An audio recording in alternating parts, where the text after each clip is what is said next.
So hello everybody, it is week 13, so this is the last of my weekly vlogs. And in 3 months, I'm down 30 pounds, actually 30.5 pounds to be precise. And so I actually overshot my goal. But today I'm going to talk a little bit more about my long-term plan, my lifelong plan going forward. Actually, maybe not lifelong, like maybe to menopause, because obviously health research changes as well. But let's get my weight and my measurements out of the way because I'm sure that's probably why most people clicked on this video. So today I am 126.8 pounds. So that is exactly 3 pounds lost from week 12, and it is 30.5 pounds lost since day 0, since I started doing these vlogs 13 weeks ago. And for my measurements, since last week, my bust is down 1/2 inch, my underbust is also down 1/2 inch, my waist is down a full inch, my upper hip is down a full inch, my full bum is down 1/2 inch, both thighs are down 1/2 inch, and each arm is down by 1/4 inch.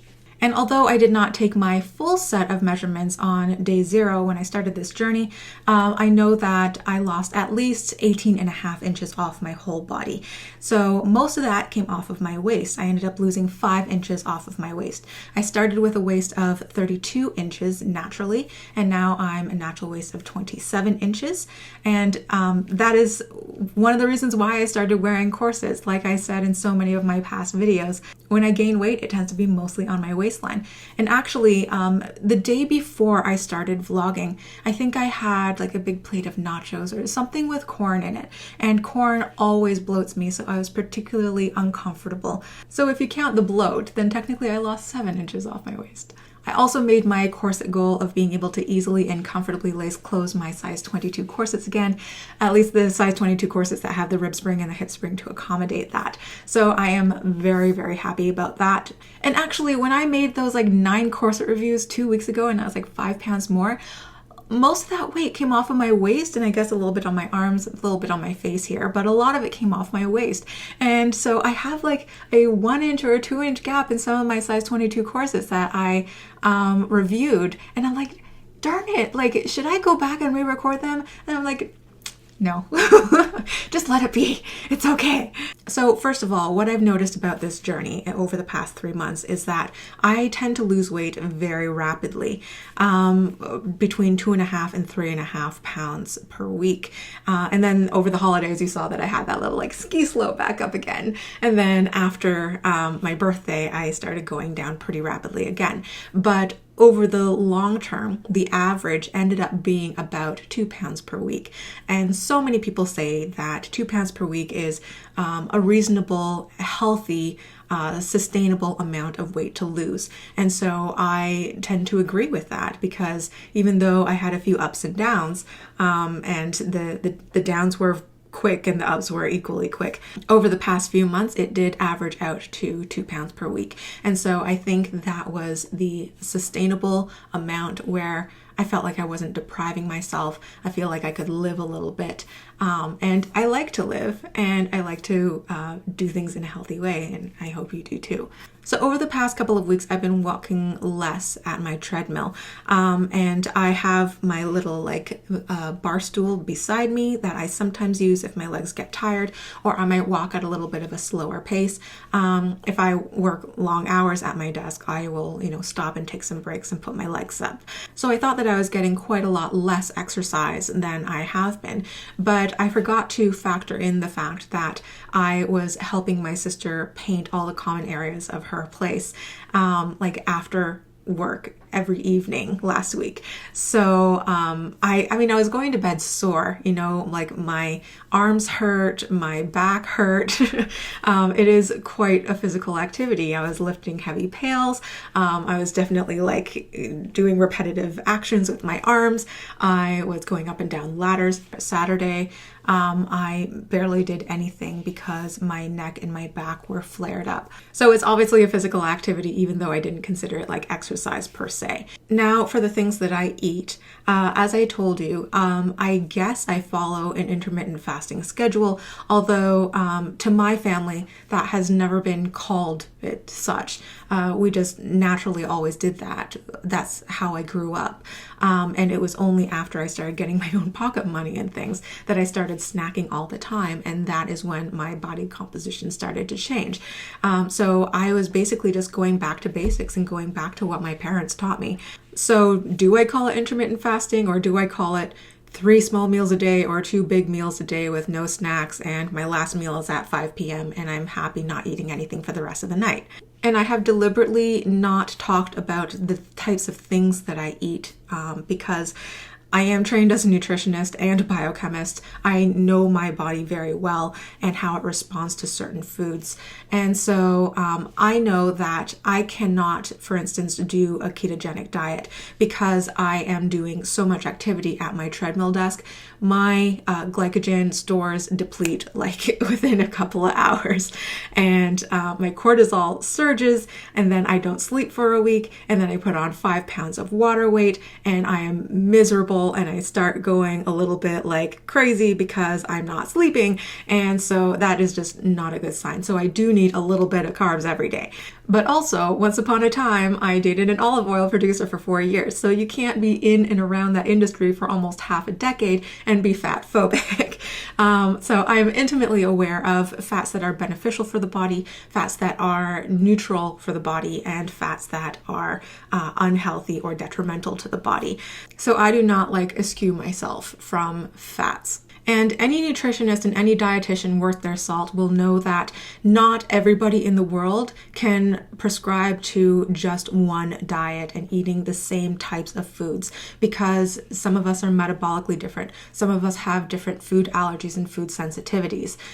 Some of us have different nutrient deficiencies depending on what part of the world we're living in. So that's why I've been apprehensive about talking about the types of foods that I eat, because I didn't want somebody else to follow suit and say that, oh, this is definitely the way to go. That said, what I can say is that I do eat a little bit of everything, and then I eat a ton of certain things like fresh vegetables. So now let's get back to my goals. So like I said in previous weeks, my short-term goal was to hit 130 pounds and maintain that. Obviously, I overshot that a little bit accidentally.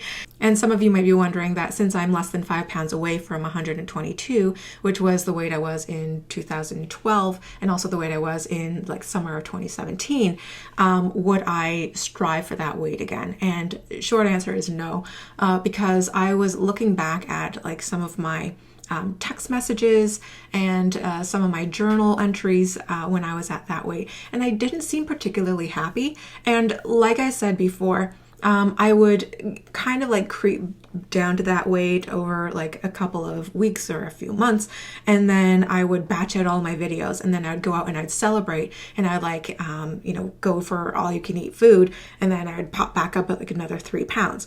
And then I'd spend the next few weeks or a month losing that weight again slowly. And then I would have my photo shoot. And then I would go out and like buy a big bag of candy.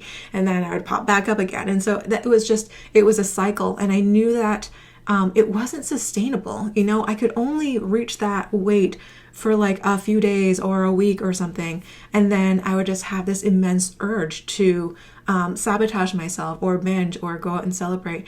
So while I theoretically could get back down to that weight, I don't want to, because that's not living. I don't want to have to say no to every single time a friend asked me out for coffee or dinner or something. And I don't want to just constantly deprive myself and feel an urge to binge. I would rather just be 5 pounds heavier and have it be livable and sustainable and be happy and feel that I'm healthy and not like completely depleted of energy. Also, I've been talking to my family doctor and also some of my physician friends, and one of them said that for my height, going below 125 pounds in weight does slightly increase the risk of osteoporosis as I get older. People who have a lower BMI tend to develop osteoporosis quicker, or their risk is higher as they get older. And because I am over 30 years old, I should start thinking about my muscle mass in my bones. So actually my plan going forward is to gain a little bit of weight now, but in a really slow, controlled manner, with an emphasis on building muscle. So I've been reading into building muscle mass, and a few different sources said that if I'm working out like 3 to 4 days a week at a gym, I can expect about 1 pound of muscle mass per month. However, I am still dealing with a lot of previous injuries from falling down the stairs, and also having my car accident and rolling my car. I have a lot of like weakness and imbalances in my neck and shoulders and my upper back that makes it really difficult, and it's so easy for me to further injure myself and have a flare up and then have to be flat on my back for 3 weeks. So it's so frustrating, because even though like I don't look disabled, I don't feel disabled, but on the other hand, I know that there are certain things that I can't do because I know that it could possibly injure myself. Like, I don't want to be scared of going out and like playing badminton or frisbee with my friends and accidentally like tweaking my neck in a way that I can't do any type of work for like 3 weeks afterwards. A few years ago, I went to have like a trial session with a personal trainer on the recommendation of a friend who I saw was getting amazing results with this particular trainer. But after like 1 hour with them, I was in so much pain. I could not get out of bed for like 2.5 weeks. And then I later learned that this particular trainer was essentially self-taught. Like they had no like certification or anything. And there are a lot of those types of trainers around here. So I decided that like I want to try and correct and undo some of the damage and like some of the injuries and the weaknesses and imbalances that have been caused by my accident. And I think the only way that I would properly be able to do that is to go to see a physiotherapist instead of like just one of the like bro science trainers around here. It's extremely annoying when some people say that steady state cardio is boring and life sucking, or doesn't work, or damage your metabolism, or so many of these other things, and everybody should be lifting weights. Well, some people can't lift weights. So I say do whatever activity is the best and the easiest for you that you think that you can maintain over a long time without injuring yourself. But anyways, so I am looking for a physiotherapist in my area, and hopefully I can find one that like I feel comfortable enough with to have a few sessions with over the next few months, and see where I can go from there. I am not looking for huge muscle gains really quickly. I am definitely not the type of person to spend all of their free time at a gym. If you haven't noticed, I gain no pleasure in exercise. That is why I got the treadmill desk, so that I can saunter really slowly for hours at a time as I'm doing my desk work. But even if I can gain like 1 pound of muscle per year, I would be really happy with that. And what I noticed is about the time that I hit puberty, my weight has often, with exception of like the past like 5 years or so, my weight has often settled around 100 plus my age. So when I was 15 years old, my weight was 115 pounds. When I was 20 years old, my weight was 120 pounds. From the ages of 25 and 30, we're not even going to talk about that because I went up and down and up and down and up and down and up and down. Now, obviously, this is not going to work for everybody. If you're like 5'10", 100 plus age is not going to be enough for you. And if you're like 4'10", then 100 plus age might be, too much weight on you. It all depends. I am 5'5".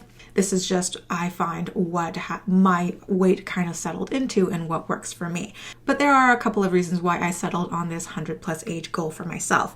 Now that I'm over 30, it is highly sustainable. And also it's more forgiving for myself. Like so many people say, oh, be the way that you were when you were 18 years old. But I'm not the same person that I was when I was 18 years old. I gained an inch in height when I was 21. So like not even my BMI would be the same. I gained more muscle weight. My boobs and my butt didn't grow in until I was like 23. I am not even remotely the same person that I was back then. And when I remember being 18, I really liked the body that I had when I was 18. It was kind of androgynous, actually. But now I like having, an extra 10 pounds on me. So I'm very lucky to say that I liked my proportions when I was 18, and I liked my proportions when I was 30. And I'm sure that when I'm 40 or 45 years old, I'm not going to be the same person that I am now. I already know what I look like 30 pounds heavier than I am right now, and that was 30 pounds of fat. But over the next 30 years, if I can work on gaining 30 pounds of muscle, then obviously that would be a very different body composition. I should add like a huge asterisk right here that if I ever do get pregnant, then obviously the whole weight thing is out the window, because then I'm just like focusing on growing another human being. But then after baby, if I'm say 35, it would be so much less stress for me to get down to 135 pounds as opposed to like 130 or 125 or 120 or something like that. So if I hit menopause at like 50 years old and I put on like 20 pounds of muscle before then, I think that's going to be a win for me, because I know that I'll have like maximized my muscle mass before things start going like downhill with a change in hormones. I know that my bones will be stronger. I mean, a lot of people think that I look too young to be thinking about like preserving my muscle mass and building my bone strength. But the point of this is to develop some healthy, easily maintained, consistent routine that is non-obsessive, that I can do as I, get older, as I approach menopause, and even after I hit menopause. 1 pound of muscle gain per year sounds like a pathetic goal to somebody else, but to me, it's still 1 more pound of muscle mass than I had the year before. So I feel that like it's a really low stress goal that I can do like pretty consistently, even if I am only able to do resistance training like once a week, maybe twice a week. If that's all I can handle without injuring myself, that's still more resistance training that I've been doing like for the past most of my life. And also I have been reading more into like the psychological benefits of lifting weights or resistance training. For instance, several studies have mentioned that resistance training has been better for combating stress and anxiety and seasonal affective disorder and depression compared to steady state cardio. Obviously, for some people who can't do one or the other, any type of activity at all is better than none for your whole life. So, just do what you can with what you have. But most of all, I hope to slowly divorce myself from the bathroom scale, maybe weigh myself like once a month or a couple of times a year if it ever gets to that point. I don't know how long I'm going to be doing corset reviews for, but, if I can continue to wear my corsets comfortably, that would be amazing. I think a healthier gauge for my fitness going forward would be how my garments fit, like both my corsets and my street clothes, my blood work, how healthy I am, my general stability in mood and my clarity of mind. When I started this whole journey, it wasn't only about my weight. It was also about developing a healthier relationship around food so I wouldn't be depriving myself and binging. It was about combating my seasonal affective disorder and my anxiety.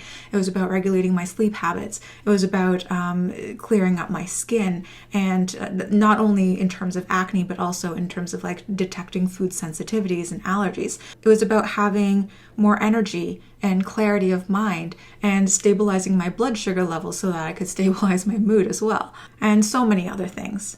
So for the most part, I consider this part of my journey a success. And obviously this is not the end for me. I can't afford to backslide. And although you might see some slight changes in my body composition with some videos going forward over the next year or a few years or however long I am here on YouTube for, I am not going to be talking about it, or at least, I might do like a once a year update for people who are really, really interested, or I might just, put that on my Patreon only videos or something like that. But that's about it. So I just want to thank you for joining me on my self-care journey over the past 13 weeks, and I will see you all next week for another video.